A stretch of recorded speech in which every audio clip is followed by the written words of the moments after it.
listening to the AFTERBUZZ TV network. Now, the largest new media platform on the web and your #1 source for after-show entertainment. Very good, Dean. Johnson.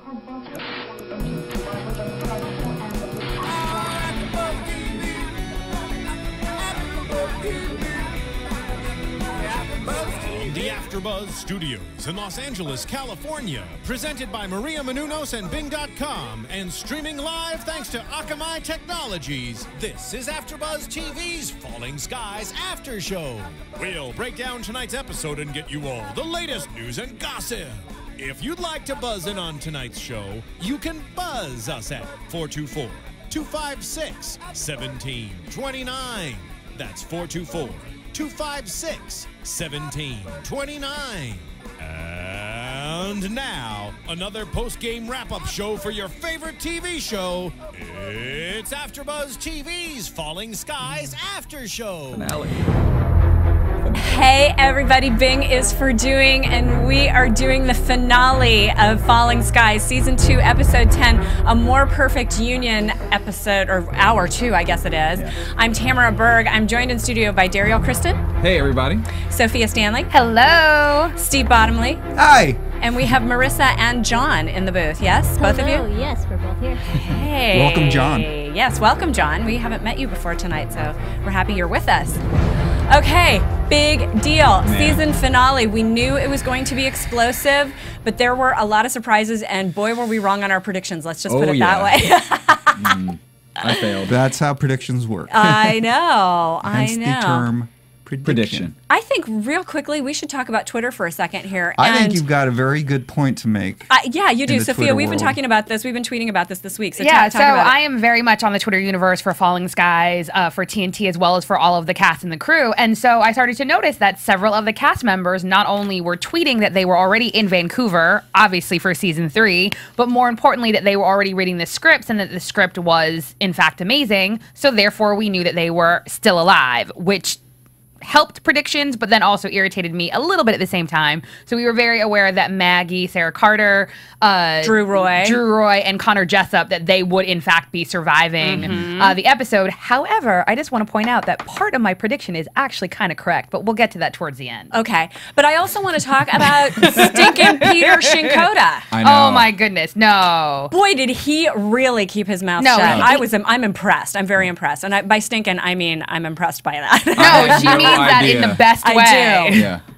We get a lot of dead actors in the studio, man. I mean, we had We do. Brandon McLaren, he was Jamil. dead. When he was here, same. I wasn't here for that.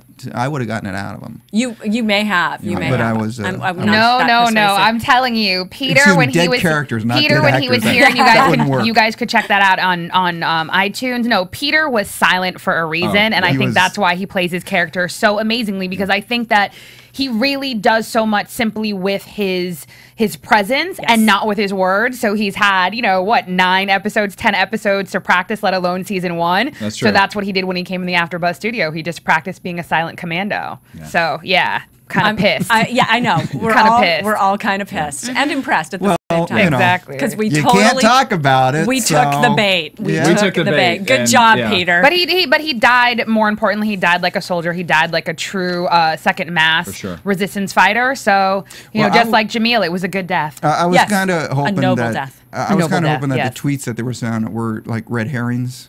well, Because and you can do that, of course, too. because I honestly, I was a little surprised that they were let go before the finale. That the Oh. Yeah, that they were. that their contracts were let go before the finale No, aired? that Is that what you mean? no, that the tweets went out before the Oh, yeah. finale. Oh, aired. yeah. I was really, really surprised that the didn't production keep it team till would allow afterwards. it. That Yeah. it's like, what are you guys doing? You can't. So, anyway. Yeah, me too. Me too. Because I thought, knowing the guy that I'm so bad on names right now. I'm sorry. The producer. Graham Yost. Graham Yost. He loves to throw those curves at you, like, oh, you like this guy? Well, Yeah. sorry. Yeah. So I actually was expecting one of the key players to go tonight. Yes. Didn't happen. Well, they so- told us that someone was going to die tonight, and so Right. You know, die. Right. Died. Right. Okay, so one of the early scenes, we see Anne and Lourdes. They're very happy. They're talking about going back out on the battlefield, and suddenly Anne's puking in the sink. Yeah. That raised quite an uproar from our little group here. I did not see that coming. Bad strawberries. Bad strawberries. And oranges. Right, exactly. Yeah, I didn't see that. Although, look what happens when you give them nice furniture and a place to lay down. Yeah. Something's going to happen. Listen, they had Exactly. they had the nice room when they first got there, so see what happens. They got the honeymoon suite. Yeah, the I honeymoon guess suite. it worked. Yes, did work. They worked it out. It did for work. Sure. So her pregnant, and that really kind of brings up a whole lot of stuff, which, I mean, we might as well just talk about how they talked about it in the end of the episode, because it's not like it's a surprise. So being pregnant, there's Anne hanging in the skitter thing that we're going to talk about a little bit later. And the cattle prod comes up to her. Karen brings the cattle prod up to her, and boy, that just made Tom melt immediately, because he knew she was pregnant. I just thought that was such a great way for him to find out. Yeah. Through Karen, who he just can't stand, and to have that information come from her, a moment where you should share it, like, oh my God, we're going to be... One would hope, and she just, you didn't know, and she was just like, savoring the fact that she could twist it even more with Tom. And I'm sorry, you know that if they had not been saved, what she could have done with that, and how she could have tormented what Karen could have done. Yeah, with that information, and just, it would have been bad. I mean, I think that every single one of us at that moment had some type of loud moment of reaction. Yeah, we did. And can I just say, I said this in the room when we were previewing it.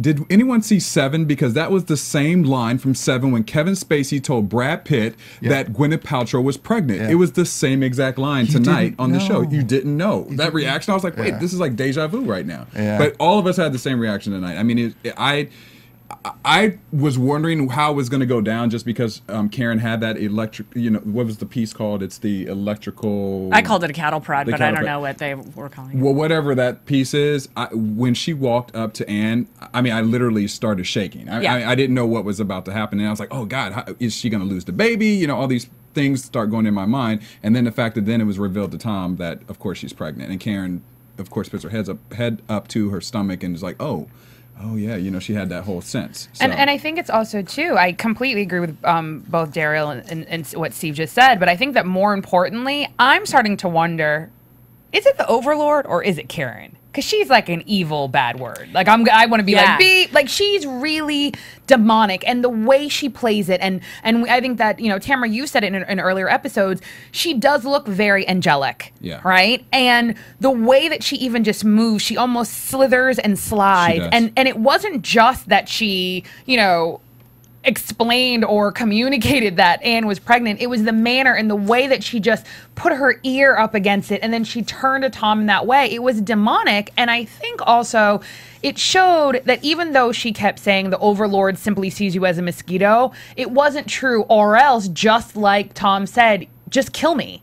If they're simply gnats, you don't play with a gnat. You don't play with a mosquito. You focus on where it is, and once you have it in your sight, you kill it. Except that the Overlord needed the information of how they discover. The Overlord knows that there's a leak, and he knows how important it is. What was interesting to me about it is once the Overlord was destroyed, she didn't stop being captured. Right. She was still literally skittering up the wall. And saying, this is not over. So I'm like, wait a minute. I thought that was the control. I thought that was the main guy. And that's exactly my point. So, yeah, is it Karen or is it someone above Karen that is still running the show? Yeah, because it's interesting when in the past, when she's been channeling or translating for the Overlord, it's been very clear when she's talking and when it's talking. And it was definitely more enmeshed this time, and it was a little more difficult to figure out where it was coming from, which makes felt it like Karen. much more difficult and makes her much more sinister. Exactly. She's probably one of the darkest characters, really, on the show. I completely agree. Well, she's going to be the nemesis. Definitely. Yeah. I mean, she's coming back for season 3 because you don't scale a wall like that. That's true. And not come back. And can you imagine if we could get her on the Olympic team? God. And seriously though, but even in that scene, she was the one who was the aggressor, and the Overlord was in the background. For him to be the military leader of the whole entire Eastern Coast, and the fact that Tom has shot him, you would have thought that he wanted to potentially look Tom eye to eye. So even though he can't communicate directly, he still being in the background, that showed his fear. And I think to me, it showed that the second mask was doing exactly what they're supposed to do, which is be a nuisance. Yeah. Yeah, which is being a nuisance. But, you know, one of the things we've talked about several times is how the skitters communicate, right? And more importantly, even how the second mask communicates. Well, one of the amazing things here at AfterBuzz TV that we have, and for some of you, how you listen to us, is on iTunes via our podcast. So one of the things that you can do to help communicate with us is you can go on iTunes and you can check out our AfterBuzz podcast for Falling Skies, and you can rate and you can comment. We read everything. We read your comments. We read suggestions. We especially love when you guys talk about plot points because it helps us do what we do better. And even though this is the finale, we're still going to continue to talk, and we're going to obviously be back for season 3 because, I mean, that cliffhanger was ridiculous. So again, rate, comment, but more importantly, tell a friend. Tell a friend that they're a podcast. Tell a friend about AfterBuzz. Tell a friend about Falling Skies. But rate and comment and let us know what you think because we want to know because it makes us better. And the applause. And they have an app. They have an app for everything. So they have an app for that. So check it out. All right, let's talk about the brothers, Ben and Hal. Matt as well, but Ben and Hal had a pretty big arc in this episode tonight. So it started off with you know, Ben translating and a little ways in telling Hal that he's not coming back. He's going off into the world because he's got things to do. He needs to save the world. You know, what I found interesting is when Ben first showed up again, when he has to do the translation, it was a different Ben. Yeah. You know, up to this point, he's always been kind of reticent about showing this part of him, but this time he was really part of that team and just was like, "Here we go. You ready?" And just, you know, allowed it to happen. And then afterwards, he kind of came back, and the dad gives him like a thumbs up. That was good and everything. Yeah, that was interesting. Go ahead. No, I was going to say what I enjoyed about it is that we've gone back and forth as the episodes have occurred, that their relationship has reached its peak. It's gone down. It's gone back up. Tonight, we really saw once again that they, at the end of the day, are brothers, and they still love each other and still have the same mission to help each other, you know, and as brothers. And even the way that Hal handled Ben tonight, we saw that relationship is still very genuine, and they still are on the same plane. So that's what I enjoyed tonight because it actually, you know, like I said, we've been seeing the last couple of weeks, they've been going back and forth and Hal not trusting Ben so much, but we actually saw tonight that he still loves his brother. Yeah, and they're both really paying attention to, you know, earlier episodes, especially season 1, it was a lot about the family unit, about sticking together, about making sure we're taking care of each other, and that's still absolutely present. But then there is this other layer of we have a bigger mission, and we do have to sort of take care of a job. We have a job to do while we're here, and that's going to affect our relationship with each other. They apologize to each other, but then realize that there's this bigger goal that we have to address and have to take into effect. It was two worlds colliding when Hal found Ben at the bridge. Yeah. It was, and I really felt like Ben was kind of like, "What are you doing here? You know, this is my world now. Why are you invading me?" And that was when they apologized. That was how the two teams can fight together. You know, how the skitters and second mask can fight together. So I thought they did a really good job of having that tension there, of having, you know, okay, you apologizing doesn't mean either one of us was really wrong, and it certainly doesn't mean I'm coming back, but very cool of you to do that. And I think oh, I'm sorry, Sophia. Oh, no, the only thing I was going to say is that's, I think, why he was very specific. He's like, I apologize for my part.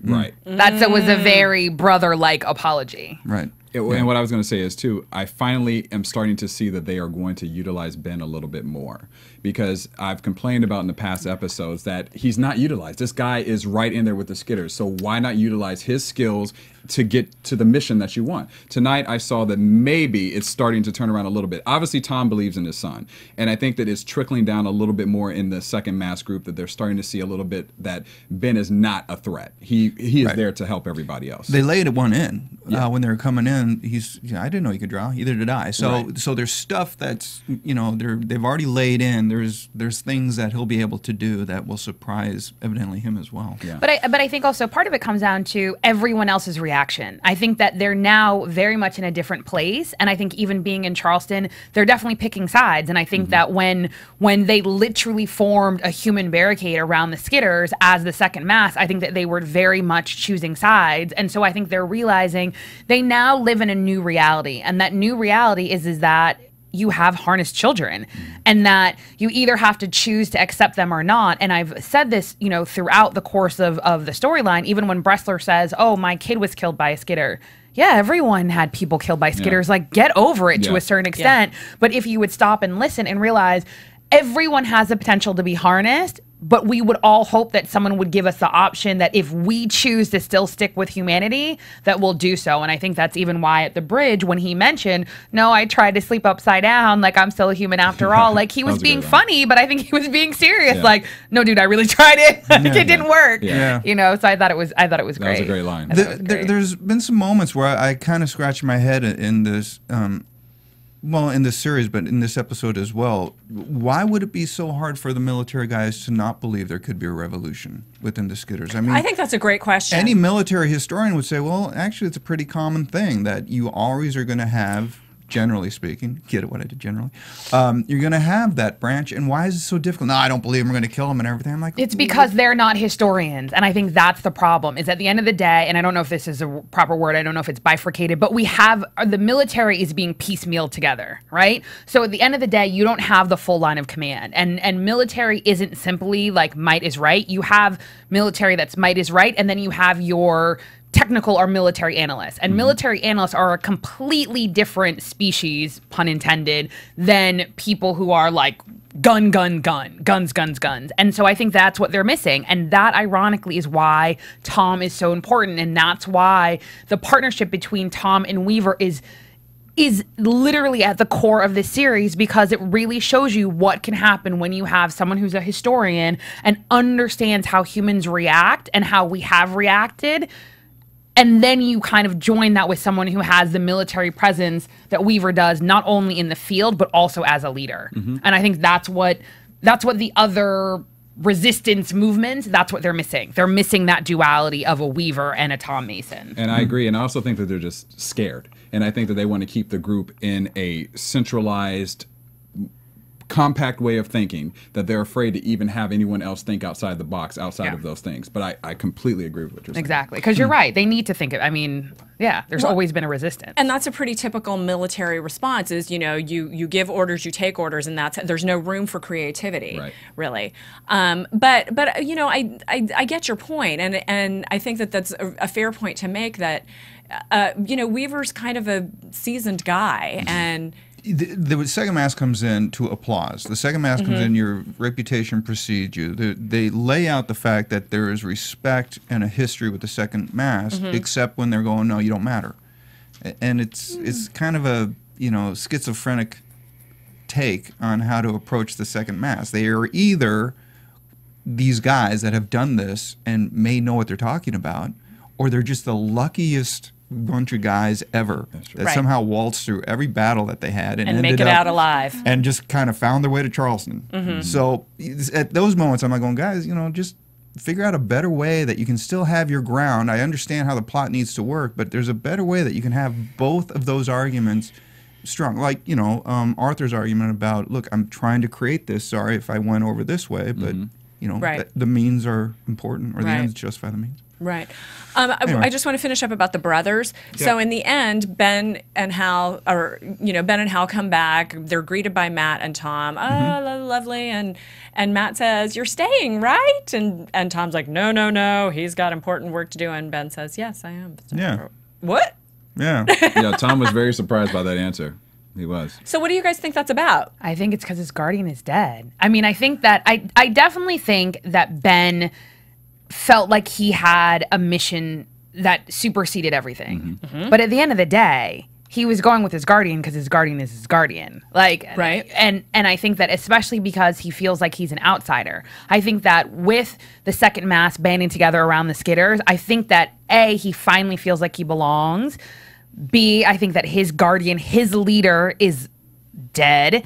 And I think that he realizes that maybe this next phase of his mission, he needs to come home. He's now trusted, and they literally need to band together. And I think that's why it was important, the scene with Hal at the bridge, almost as a precursor, to show when he was like, we made a great team. I think he needed to be reminded of that. And I think that, you know, not to be corny, but when you lose someone close to you, I think that what's important goes to the forefront. And I think that by losing his guardian, he realized that his family, his human family, is more important to him than he potentially thought. So it's almost like he's a little bit lost and coming back to get his bearings, as well as come back to the people who might need him. Exactly.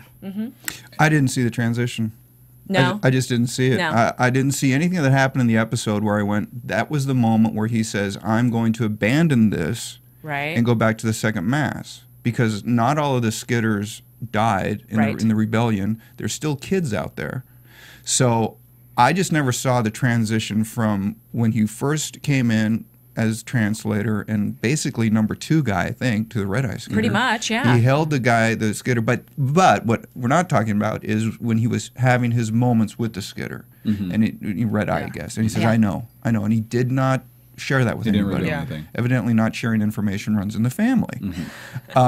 So there may be a reason why he's coming back, because it caught his dad off guard too. Tom said, no, he's got important things to do. Tom assumed he was going to go back. He said, no, I'm coming back. So it probably has something to do with what the skitter told him. Yeah, I thought that was a great scene too. Yeah. I know you're a softie. Did it make you tear up a little bit? Because it did me. It did me. Yeah. I was like, oh. I just wouldn't know which appendage to hold when he was dying. It would be like, what? How many? You've got 8. Do I go? Which one do I hold here? I thought it was fascinating, though, the way, you know, we instantly had compassion for the skitter, because he obviously had a connection with Ben, and then connected with Tom a little bit at the end there, and yeah, I mean, I knew you were tearing up, because I was like, oh yeah. Yeah, and I take a piece of all 3 of what you guys are saying. I mean, I actually thought that one of the reasons that Ben is staying is because of some type of communication that he did have with the Red Eye, and it was obviously, like we were saying, it wasn't revealed, but there had to be something that made him change his mind or his viewpoint of why he needed to stay. So that's what I took it. Something happened. Something happened between that communication. Yeah, and this is a little bit off topic, but it's not. The whole concept that they mentioned that the overlords are really called Esphani. And that the mechanism in which they communicate is that, because you said this on several occasions, and even, you know, and this is going to feed into our next topic of how they communicate. And so that overlord was the central communication hub for the Eastern Coast, the military presence. But more importantly, they don't really have computers. So they're not able to communicate unless they're, you know, within a certain geographic area of one another, and that's when the spikes light up, and that's why the skitter resistance couldn't come in first, because they would hear them. But I thought that was genius, that we're thinking that they're so much more advanced than they really are, and that's why they obviously need to harness as many people as they can, because then you have a broader, like, matrix network, thank you, of communication. That's well, and they're somewhat crippled as well. So we are seeing. We've talked about how, you know, if they're so smart, they would have taken over the planet already, and they've got a certain amount of crippling situations as well. Let's talk about the mission, because that was really the most important thing of the whole episode. So, you know, we begin with martial law, and then we don't have martial law anymore, and then we do. Okay. They worked out a compromise. Martial really hard rules, I think. Exactly. I don't know, sheriff law. That kind of felt weird to me, how they locked him up and then didn't. I think that they just needed to add a little time. There was a couple of things in that felt weird to me. One of them was, I wanted to see a conversation, as short as it might have been, between Tom and Arthur, like, what the F, dude? Earlier in the episode. You know? I agree I mean, with you. You were kind of a D-bag back then, and you know, you needed at least, you know, an apology, something that Arthur, he could have easily started, I'm sorry, got out of control, I didn't know where I was. But just to sit down and go, hey, dude, how's it going? It's like, come on, man, you should be angry with this guy. He was like, he wanted you gone. I agree with you, Steve. That was one of the points I was going to bring up. It really bothered me, actually, that Tom and Arthur's transition was not this crazy explosive thing, because after we saw last week's episode, it was all that drama around it. He basically betrayed Tom, pretty much, and then tonight they're back to being boys. I'm like, wait, what happened? And without an apology. And I think that's what Steve is saying. Is I'm sorry, go ahead. Oh no, and I think that it would have been different if even Arthur had said like, oh my goodness, like I think that because we've been underground, because we, you know, I've been spending so much time focusing, like I really lost my head. Even if he had actually made a dictator reference and actually explained how human beings can go that route if they lose focus of the whole, if they lose focus of the entire, you know, what they're actually fighting for. But I completely agree with you. It was just kind of like, oh, it was over. But at the same time, just stepping back, what I actually pissed me off is they're still in war. They don't have time to lock up the second mast. Like, part of me was like, oh my goodness. There was a small part of me that wanted them to like lock up the entire second mast and then for the aliens to come and attack and everyone was gone except for the second mast. Because no, but seriously, because it's literally like they're acting like this is normal and it's a normal day and some kid stole something from the candy store and we're gonna lock them up in county jail. We don't have that. We don't have that the luxury. The luxury. Thank you so much. And I think that's why, you know, when the alarm went off, I almost thought that Bressler was going to kind of go, get back in your cell. And that I would have gone ape. You know what I mean? And obviously, no, they ran up and, you know, joined, you know, and that's when the skitters came and Ben was there. But yeah. Yeah, I'm with you on that. The whole back and forth, do the mission, don't do the mission, it didn't make any sense to me. It's like, I really did think they just needed to add time to the episode. That's what it felt like to me. I think so. I think because seriously, what do you have to lose? You got a group of guys that are going, look, we'll do this. Volunteering for a suicide mission, effectively. And we kind of know what we're doing here. Whatever their argument was, didn't seem to be strong enough to justify the back and forth. I think it was either an editing or a writing thing, or, you know, maybe they figured we're gonna, you know, we got too much in the cave. Yeah. You know, we got to cut some of this down. But I think they could have trimmed that out quite a bit. I felt the same way. You know, it only needed one beat. Yeah. Standing up to the general. And then if you carry that through, there was not really any sort of big, you know, I mean, I wanted when they come back, I want someone to just take a pop at that guy. I completely agree. You know, as you walk by, just I completely agree. And just go, you're such a dick. Yeah. Because also, too, you kind of can't half-step as a military leader. You can't basically, you know, institute a coup, which is like the worst thing you can do, right? And then back down so quickly. So either go, you know, balls out, or don't. And I think he's just wishy-washy. So even when, you know, in the episode, last week's episode, when I think it was, is it Jim? I can't remember Jim. When Jim was like, when are you going to grow a pair? Yeah, he obviously hasn't. And I think that's why he's so wishy-washy. Yeah. But once again, it goes back to my point. They're operating off of fear. So very well said. They're not using the mind frame that they should be using because everything is based off of fear. Fear and hubris. I mean, the general was not about to let a bunch of ragtag guys from Second Mast tell him how to run his army. True. Because he's a general, he's earned that. So, and again, if that was his argument, I would have liked to seen that a little more as opposed to, I'm just angry at skitters. True. So that's true. And it's funny, though, just something you said sparked something in my head. Right in that scene, right before he ordered them to go kill like all the skitters that were obviously at the bridge, there was a moment when the camera shot to presumably his second in command, where I thought his second in command was going to actually go with the resistance. I feel like that would... When Bressler had that second conversation, do you mean? Exactly. Okay. Because I feel like, just like you said, if the second mass has this reputation that precedes it, right? And at the end of the day, when they walk in, there's applause. When they come back, obviously, from the mission, that there's applause. I wanted somebody to go with them who wasn't part of the second mass. I feel like the second mass, either it needs to grow or evolve. They came to Charleston and they had the option of assimilating into Charleston community. That wasn't going to happen. Now they're going to leave. There needs to be, they need to add one or two players. Like somebody needs to join with them because they're obviously this amazing resistance team. There has to be other humans who want to fight. But they may, you know, come across people out on the road too. Okay, so that's true. You know, I might to not, you know, hit predictions yet, but I think they're probably done with Charleston. Yeah. Oh yeah. You know, based on what happened. Well, yeah. But anyway, we're getting actually, now I take it back. I was like, maybe not. Stop. Sophia. Okay. So go ahead. No, I was going to say... Just don't give a prediction. No, I won't give a prediction. Okay. Sorry. But Sophia, what I was going to say is you may get what you asked for because technically the Hal transition at the end with the worm in the eyeball may be the transition that you're looking for because now we don't know what team he's going to be on because of this whole thing with the Skitter or Karen implementing that worm into his his eye through the kiss. That went. I know, right? She's such a pain. Man, I like. That's why all I have to say is Sarah Carter. She's awesome. Like Badass she chick. literally, you know what I mean? Like no, but serious because she was like this. Because again, and that's why. Just going back real quick, that's why I think that Karen's literally a special breed. Yeah. I agree with you that there could be someone over her, but I think that she actually, I don't know. I think she's fully melded with her harness. Like I think she's not You think she's not being going rogue? controlled. She's not rogue, but I think she's now officially whatever that stage is in between Skitter and Overlord. I think she falls in there. Okay. I think she's not necessarily taking commands from an Overlord any more than any of the other Overlords are. She's become one with her harness. That's her. It feels to just like you were saying. You can tell when she's clearly speaking from the Skitter and when it's her. And she was having a girl-on-girl moment. Like I'm gonna show you. She was. And that's exactly why she did it. Well, she gave him a little extra.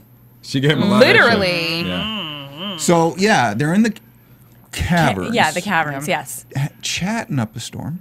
I think that's how I'm they like deal going, with fear. Yeah, well, I'm also thinking you guys are saying mass. You should know that if you're going into into an ambush, you might not want to talk. I agree. Yeah, but they were doing their preparation to die conversations. know, That's what I was like, know, yep, but those you are know the what? preparation to dies. They could have done a little quieter I agree with you to there, kind of Steve. amp up the whole thing. Like, oh my God, we don't know where we are. And the other thing, well, I had two comments on this. First of all, I think with Ben's ability to now draw, they might have been able to figure out what they were going to blast into and maybe have a plan before they did the blast instead of run in and go, okay, Here, put now, the C4 out. here's what we're going to do really quickly. Again, I get it. I get the reason, put all of the tension right in the moment and all that sort of stuff. I got But that. it did seem a little silly. I It did, agree. it did kind of, it was clunky. And the other thing I had is what the hell happened to Pope? Yeah, just gone. that's a good point. He went on vacation. What? I mean, Right. I watched this and go, okay, everyone's getting their battle face And on. the Berserkers. The but they all Berserkers are work back. together. Right. I thought Good point. Berserkers were going to come in, blast Giant Good firestorm. to save everybody, and no, it's the Skitters. And I'm like, well, what the? Where You're did you right. guys Yeah. go? Oh, I Yeah, think you're that was right. editing. I think, Steve, you're told. Because they You're were right. ready. They were Yeah. getting ready to go. They said something to Weaver. They were on board. Here's what I thought was And going to Tector's happen. back with them. Here's what I thought was going to happen when he goes, yeah, you're driving. I thought during the course of the battle, Yeah. either Pope or Lyle was going to take out Tech, just as a get back, just as a, Oh, and- no. I didn't No, see I that. thought didn't see Lyle that. was going to just Okay. turn around because Graham Yost likes to kill people off, and I was thinking, okay, is it really just die or is somebody else going to get it? I think Tector's too important for the group, for the Berserkers right And now. Lyle, Okay, I'm and telling you Lyle- guys, Graham Yeah, Yost, you likes to gotta kill trust people. me. Just watch Justify. It could have been Lyle. It could have been Pope. Lyle doesn't have literally doesn't have the cojones. Like Lyle is like a gentle giant. You know what I mean? Like even think about it. The last episode when Maggie saw them and they came in, like he saluted. Like he just follows along. I don't think he has any except chutzpah. except that they gave time to that scene. They gave time of him Yes, coming they did. back. They They did. gave time of like, what are we going to do with you? And he turns to him and goes, you're going to drive. So that was important enough to put in there. But don't you think? See, and it's funny, and I actually agree with you, and I just don't want it to be true. So that's why I'm kind of like trying to figure out another option. No, I'm really trying to like as I'm talking, I'm thinking. But I really think that part of it is. He was basically saying, like, driving to a certain extent is important. Again, think about the last driving scene. The last driving scene was with Weaver, and that's when Weaver basically turned him back into a military guy. So Right. maybe him driving is turning him back into a berserko. And I think that it was a necessary transition, or it was a necessary shift, because I think that the actual physical putting on the uniform, he was putting on that other life. And in that other life, there is no room for emotion. Right. And I think that it was valid. He was like, no, he was going to kill you. So I shot you in the shoulder to save you, and we have to make split decisions as a military man. And I think he's like, but I'm done with that. He knows where he's comfortable. He had that moment with Weaver, which is I think what he needed to have for the whole. Now they're back to being the second mass, because at that moment that was precursor to them being part of Charleston. Now they're back to being second mass. Yeah. So where the hell did they go? That's the lingering Did they question. take the wrong turn? Did they not get Ben's map? What the hell happened to That's a good Pope point. Right. on the season finale? Right. Yeah. Right. Yeah. And one more thing, in the preview they had Popes in. Good job, gentlemen. You brought up just right in the middle of a coup. They featured him in the preview. No, you're so right. Yeah, Damn, so Graham, point. why don't you call in and tell us what happened to the Berserkers? Seriously. Well, and you know, I think it's odd because this season finale was actually quite simple from a story standpoint, and I wonder if that is just because, you know, there was some cleaning of house on Falling Skies in the writing department this you know, at the end of the season going into season 3, and so I wonder if it was just kind of like, we got to tie these ends up real quick because I'm taking over in season 3, Renee Abushan, and you know, I'm going to make it just go the way I need to have it go, because you know, there weren't the layers, there weren't those secondary surprises and things that you normally see in any show like this, never mind the fact that it's a finale, you know? Right. So that kind of surprised me. And if you're going to be planting a seed for something later, that was an awful lot of screen time for something that we're not going to see until 2013. Right. With a character who I can't imagine is going to be that important. Right. So I was a little confused. I tend to agree with That's you, true. Steve, on that. But you know, we're kind of all watching the clock here a little bit. Are we still going on this? Or? Yeah. We have a little more to do on this. Yeah. Okay. Keep going. Well, that was actually my only point. Oh, that was your main point. Okay. Oh, I thought you had something else to say. Except I really want the outfit of the last guy we saw. I thought that was really cool. Oh, I know. Okay, well, but Tom. Okay, so there's the big battle scene. There's firepower. There's C4 going off. The Overlord gets bludgeoned to death with his own damn cattle prod. Yeah. The Yes. knife. That Tom. The knife sword. I was literally sword. acting it out as Tom was smashing him. Yeah. I was standing up, going like this. Yeah. Again, though, I was really thinking it had to have been a bigger battle between Tom and the Overlord. I mean, you know, It should have been a bigger battle. I think is what it you're should have saying. been Yes. a bigger battle. I think, you know, the Overlord had one more weapon you didn't know about, or there was a moment, and it just kind of seemed like there was no ramification of this, you know, ultimate destruction of the Overlord. It didn't seem to affect Karen. Right. And the idea was, look, you do this and you throw everything in chaos. Was the word they Everything in chaos. used. Yeah. Well, then now you get this delivery of these other guys that are showing up. And it's like, well, if it's chaos, good help, guys. Yeah, We've already what taken happened? care of the heavy lifting.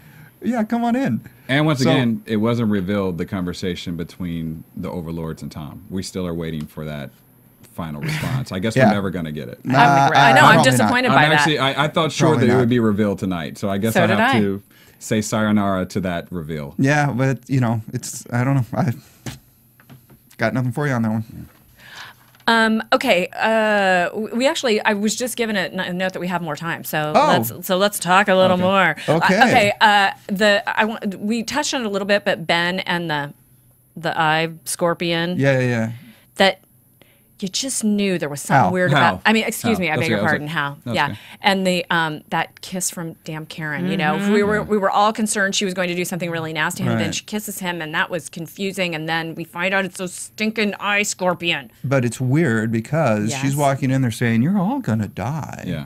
And then she kisses him and gives him the eye scorpion, Mm-hmm. which you're kind of thinking, well, what good is a eye scorpion in a dead guy? Oh, Steve. So either she's lying to somebody, or we had a little glitch in the get along there. Mm-hmm. But yeah, because he kind of just collapsed after the kiss. He might have been embarrassed, but I think it was the eye scorpion. And come to find And out, again, isn't it great when they get a little bit more in the budget? yes. Right underneath the skin, and then like everyone's like going trying to reach it off his cheek. Like, don't let it get in your ear. Don't, ow! And then kind of that he did such a good job of like, whatever this is feels good. Yeah, the look Yeah. on his Oh face. my He did. goodness. Yeah. Nice. And then he just hardens up right away. It's like, oh, that thing is in deep. No, I thought this scene, I thought everything about the scene was amazing. The only thing that irked me a little bit is I was like, why is he by himself? Like, that didn't make sense to me. There'd be no way that they would leave him on his own. Especially when she says, I'll keep an eye on him. Exactly. She said, I'll keep an eye on him. I mean, he's That's for all intents and purposes, he's in a coma, but they don't know, there's nothing wrong with him, Right. right? Which seems All his vitals are fine. which seems very Skitter-like, right? Right. So the fact that they kind of, no one thought anything of it, like, let's just monitor him and watch him put someone on him, even if it was like Lourdes or I don't know, anyone, just for 24 hours. However, not only did I think he played that scene so amazingly and the way he looked in the mirror, part of me also, there was a part of me that was like, he was like, oh, now like I can take Ben. Because I still think that even though they had that moment where they were like, oh, I'm sorry, Chew. You know, I'm the little brother. I'm supposed to be a nuisance. There's still Hal as the older brother, as the alpha male in the dynamic prior to the alien invasion. He was the stronger brother, and he has had to play second fiddle to Ben. Why? Yep. Because of this technology. And there was a part of him that when I watched it, I thought, oh, he's like, oh, now I feel it. Yeah. Like, and he liked it. He liked how that felt because ironically, of the two of them, only Ben is intellectually capable of handling that technology because he's the thinker. Ben is the thinker. Ben is the analytical one. Ben is the emotional one. So he can actually reason through. How being just like kind of might is right with that technology, you end up, it's going to be bad. Well, it's going to be really bad. One thing I thought of is, it's going to be part of sort of my prediction too, but maybe the Overlord's plan is to take down all of Tom's family. So they have Ben. The next is obviously Hal. And they might even have Tom, and that we don't know about. That we don't know about. Yeah. And then there's Matt. You know, it could be part of the overall plan for the Overlords. But you have to remember what the Skitter told the guys. The important part of this mission was once that Overlord is gone, it goes into chaos because that Overlord takes over this huge section of the military. That's why they needed to get this guy. Right. And so it's kind of like, okay, all of the stuff that you laid out should be in shambles, especially since you've just blown up one of their huge weapons. Yeah. So, you know, I think they're going to have to do some cleaning up at the beginning of season 3. Yeah, I think so. Definitely. I think so. Well, so we ended with Tom and Arthur having this conversation, and Tom basically declares, I have to fight. So he's setting his intention for next season. Then we have this new alien come in, and we're left with ally or enemy. Right. Yeah. Tom. But you guys said in the room. Yes. You guys picked something up. I didn't pick it up, but Absolutely, I did. I mean, because it looked like acknowledgement. Like it looked like he either knew him before, and it definitely didn't look like fear. It looked like knowing. We're talking about Tom's face. Oh, sorry. Yeah. Yes, we're talking about Tom's face. That's what I saw. Yeah, absolutely. I just saw Tom going, that's the coolest suit I've ever seen. Oh, that's so funny. You're such a dude. I have a totally different read on that. For me, it was recognition and some sort of connection as opposed to fear.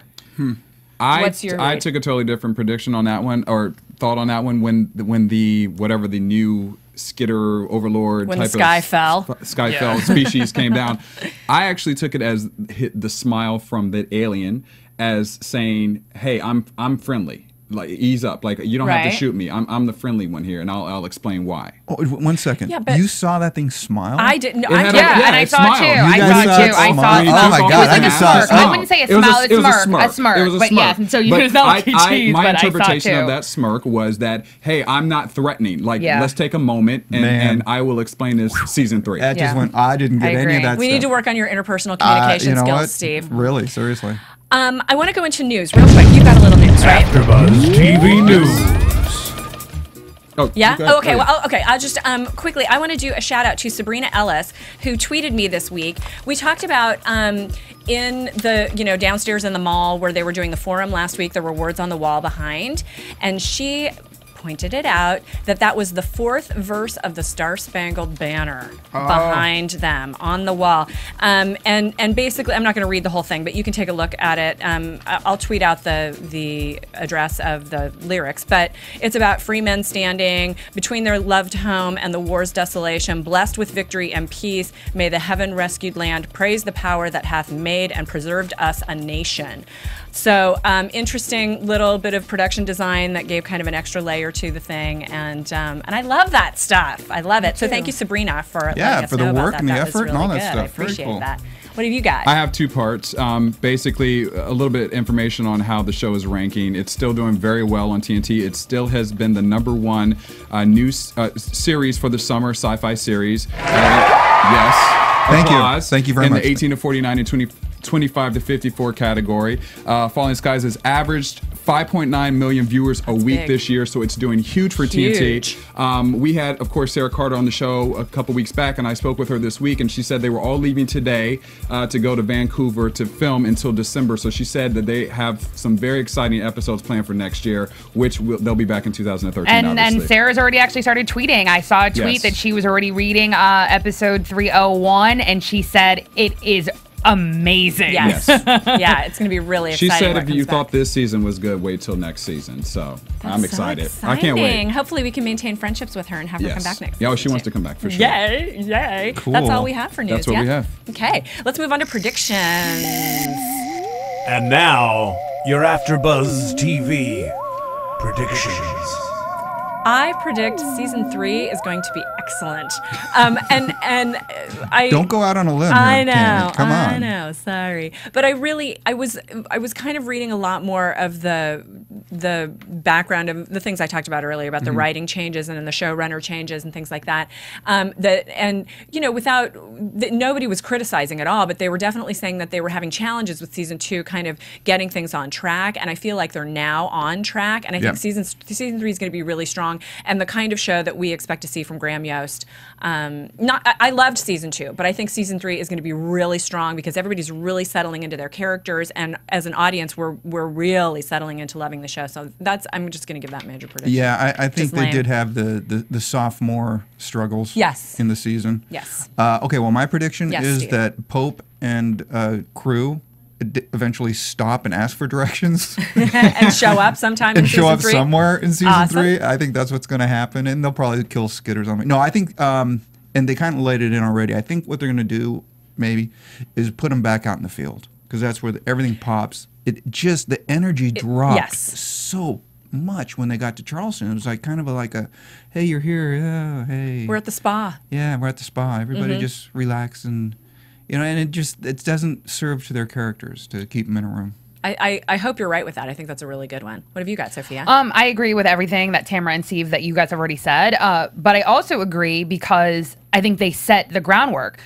Anne said she likes the rush of being out in the field. That was great. That was great. It was amazing. And I think also even, in the last episode, she even says it in terms of the fact that she's a combat doctor. She no longer sees herself as a pediatrician. Yeah. And the way that she has evolved, I think even the fact that Lourdes seems like she has past that first phase of grieving and she's ready to leave. I think they're all ready to leave because I think, just like you said, Tamara, they've settled into who they are individually, but more importantly, I think they've settled into who they are as a second mass. Yeah. And I think the second mass is the first line of attack, and they know that potentially they are the ones who have to lead this fight on a national level, and they're ready to do it at whatever cost. They've already lost people.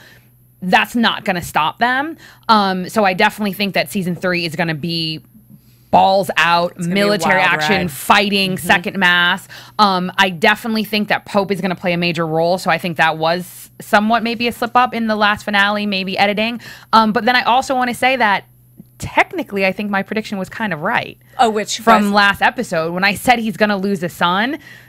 I said die, right. but he didn't necessarily die, but they got him. They did. And I definitely, like I said, I think they got him in a different way than Ben. I think that Ben being harnessed is completely different than how being harnessed. You get points. And I think that was a really smart way for them to do that because I think that was a really cool thing to do is to take one of the kids, but to still leave him. So points really. Yeah, you definitely get Yeah. points. What about you for predictions? I have 3 quick ones. The first one is I think these new alien forms are going to be an alliance for the second mass. I think they're going to help out tremendously. Oh, that'll be exciting if they do that. I think that's going to be part of it. I think that Sarah Carter, who plays Maggie, I think her child will appear in the 3rd season. And I also think that Anne Glass is going to have a girl. Oh, well, that is a prediction. Do you think the baby will go to term? I do. I think that he needs a girl in that posse of men that he has. Yeah, there needs to be some estrogen in the second mass. Protective Tom with the girl. Protective Tom Yeah, with yeah, the but girl. I'm like dying here in my seats. Derrial, you're so right. And you know what it was? That weapon was supposed to not have the good overlords come. And the fact that they shot it down, it wasn't able to stop them. How it was pointed at the sky, and Ben said it wasn't for us. It was obviously it was like an electronic pulse, and it would have stopped them from falling from the sky. So the fact that they destroyed the weapon, it allowed them to fall from the skies. I'm with you. Oh my God, I'm so excited for season 3. Season I can't 3, believe get it. we We have don't to wait need till it. next We year. don't need it. We're writing it right now. We got it. Darrial, give us your Twitter handle, please. You can follow me at Derrial Christon or on Facebook under the same name, DerrialChriston. Steve. Bottomley Steven on Twitter. Sophia. You can follow me on Twitter, Sofia Stanley. And you can catch me on Twitter at Tamara Berg. Also, my website is tamaracentral.com. Thanks for joining us this crossed for season. Tamara. Oh, yeah. Well, there's things happening. Just Yeah. Oh, yay! Yeah. Watch my Twitter. You'll see. Yep. So thank you for joining us, and we will see you next season for Falling Skies. See you Thank you, then. everybody. Thank you very much. SaveThisThingOff.com. From Bing.com, executive producers Maria Menounos, Kevin Undergaro, Phil Svitek, and the entire AfterBuzz TV staff, we would like to thank you for listening to the AfterBuzz TV network. To watch or listen to other after shows and post comments or questions, be sure to visit AfterBuzzTV.com. I'm Sir Richard Wentworth, and this has been a presentation of AfterBuzz TV. Buzz you Buzz you later. The views expressed herein are those of the hosts only and do not necessarily reflect the views of AfterBuzz TV or its owners or principals.